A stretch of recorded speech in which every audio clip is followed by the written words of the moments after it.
사사기 6장 11에서 21절 말씀입니다. 여호와의 사자가 아비에셀 사람 요아스에게 속한 오브라에 이르러 상수리 나무 아래에 앉으니라.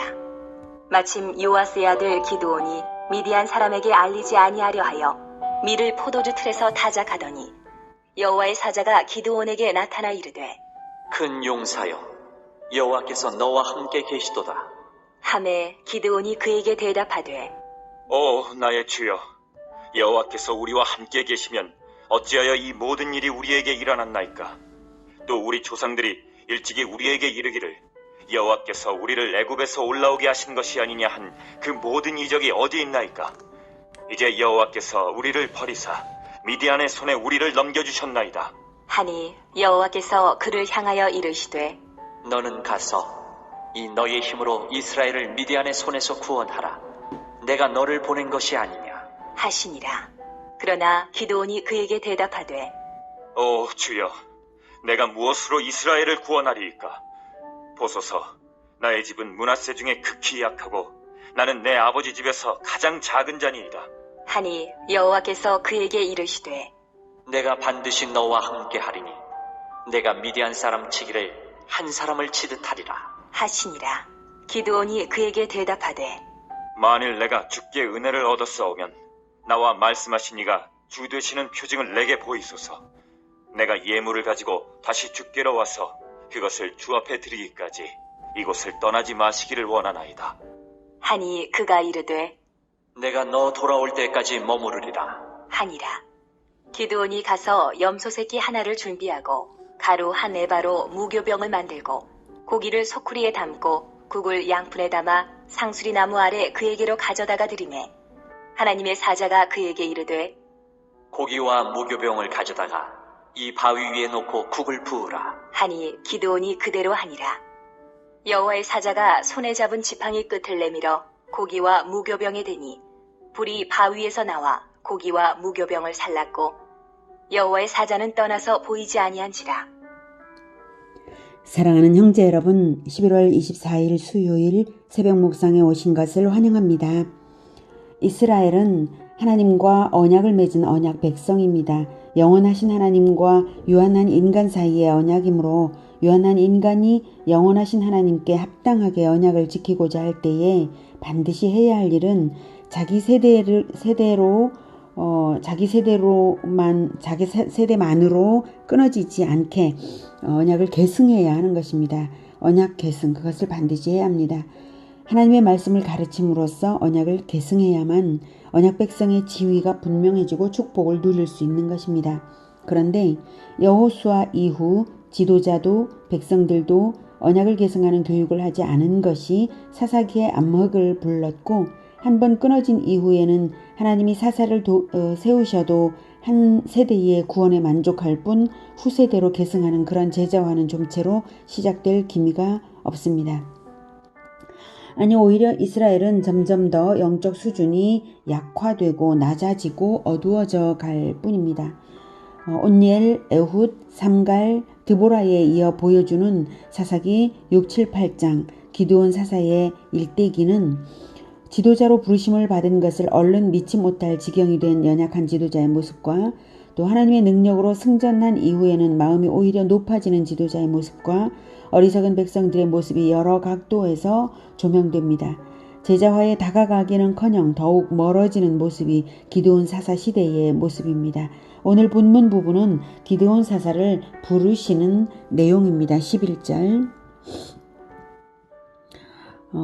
여호와의 사자가 아비에셀 사람 요아스에게 속한 오브라에 이르러 상수리 나무 아래에 앉으니라. 마침 요아스의 아들 기드온이 미디안 사람에게 알리지 아니하려 하여 밀을 포도주 틀에서 타작하더니 여호와의 사자가 기드온에게 나타나 이르되 큰 용사여, 여호와께서 너와 함께 계시도다 하매. 여기서 여호와의 사자는 구약시대에 나타나신 예수님이십니다. 하나님과 삼위일체이신 구약시대의 예수님, 그게 여호와의 사자입니다. 21절을 보면 바위에서 불을 나오게 해서 예물을 태우는 것을 보면 알 수 있습니다. 즉 번제단에 제물을 태우도록 불을 보내서 제사를 받으시는 하나님과 동일한 분이신 것이죠. 자, 21절. 여호와의 사자가 손에 잡은 지팡이 끝을 내밀어 고기와 무교병에 대니 불이 바위에서 나와 고기와 무교병을 살랐고 여호와의 사자는 떠나서 보이지 아니한지라. 이렇게 행동으로 이렇게 제물을 태워서 받으시는 그 모습으로도 보여주셨고요. 그리고 또한 방금 14절에도 보면 여기서는 여호와께서라고 나와요. 16절에도 또 여호와께서, 그러니까 여호와의 사자가 곧 여호와와 동일한 분이시다라고 하는 힌트를 본문 자체에서 주고 있는 것입니다. 자, 여호와의 사자, 즉 예수님이 말씀하시기를 말씀하시기를 아까 큰 용사여 여호와께서 너와 함께 계시도다라고 하셨어요. 큰 용사여 여호와께서 너와 함께 계시도다. 자, 이 말씀의 뜻은 기드온 스스로 원래 큰 용사라는 뜻이 아니라 여호와께서 너와 함께 하심으로 내가 큰 용사가 되었으니 믿고 큰 용사의 일을 하라는 뜻입니다. 사사로 부르시는 장면인 것이죠. 기드온은 방금 나타났지만 큰 용사가 아니었어요. 밀을 포도주 틀에서 타작하는 아주 작디 작은 사람입니다. 그런데 큰 용사여 라고 부르시는 것은 여호와께서 너와 함께 하시기 때문에 큰 용사가 되었다 이 뜻입니다. 그러므로 큰 용사의 일을 하라 이 뜻입니다. 자, 그리고 나는 여호와의 사자로서 너와 함께하는 자다라는 의미가 이 말씀에는 내포되어 있습니다. 예수님은 임마누엘, 함께 하시는 분, 임마누엘의 사명을 받으신 그리스도이시므로 구약시대에도 언약 백성과 함께하는 여호와의 사자이십니다. 기드온이 예수님과 함께하면 큰 용사가 되어서 백성을 구할 수 있을 것입니다. 하지만 현재는 결코 큰 용사라고 할 수 없는 기드온의 모습인 것은 이미 밀을 포도주 틀에서 타작하는 것으로서 드러났습니다. 이스라엘의 밀 타작은 넓은 마당에서 합니다.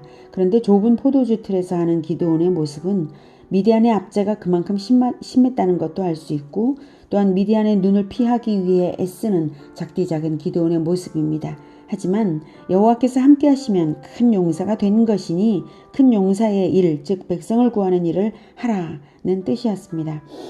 자, 그런데 기드온이 여호와의 사자의 말씀을 알아듣지 못했죠. 13절부터 기드온이 그에게 대답하되 오 나의 주여 여호와께서 우리와 함께 계시면 어찌하여 이 모든 일이 우리에게 일어났나이까. 또 우리 조상들이 일찍이 우리에게 이르기를 여호와께서 우리를 애굽에서 올라오게 하신 것이 아니냐 한 그 모든 이적이 어디 있나이까. 이제 여호와께서 우리를 버리사 미디안의 손에 우리를 넘겨 주셨나이다 하니 여호와께서 그를 향하여 이르시되 너는 가서 이 너희의 힘으로 이스라엘을 미디안의 손에서 구원하라. 내가 너를 보낸 것이 아니냐 하시니라.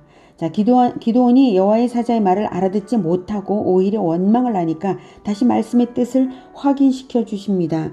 이 너의 힘으로 이스라엘을 미디안의 손에서 구원하라. 내가 너를 보낸 것이 아니냐.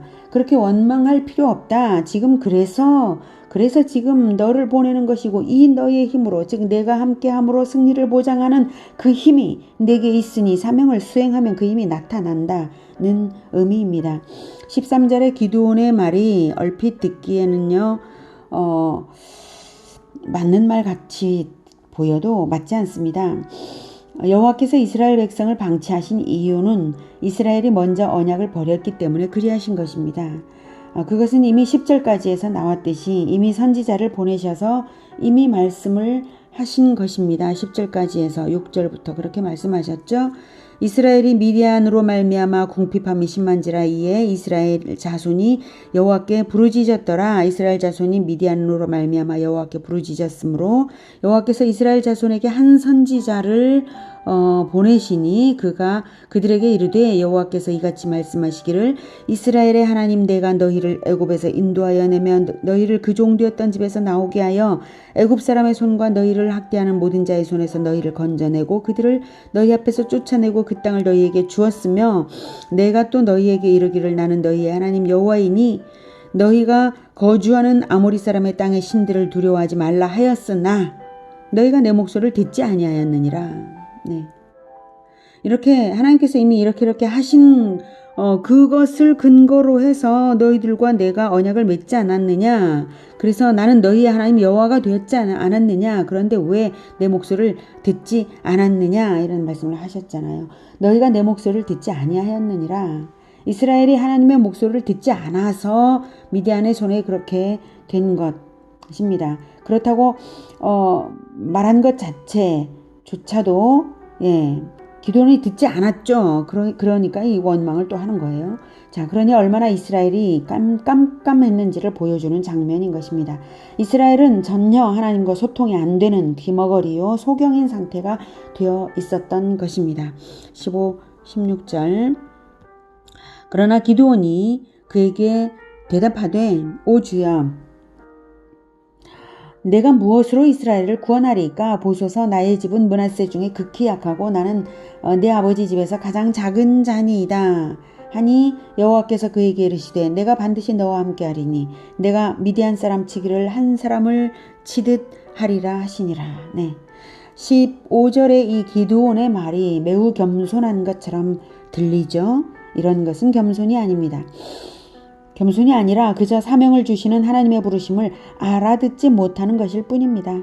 하나님은 사명을 주실 때에 능력도 함께 주시는 분이시고 또 방금도 여호와의 사자가 이 너의 힘으로 이스라엘을 미디안의 손에서 구원하라 내가 너를 보낸 것이 아니냐 그 말을 좀 알아들으라는 투로 말씀까지 했는데도 똑같은 반문의 말을 또 하고 있는 것이죠. 깜깜한 것이죠.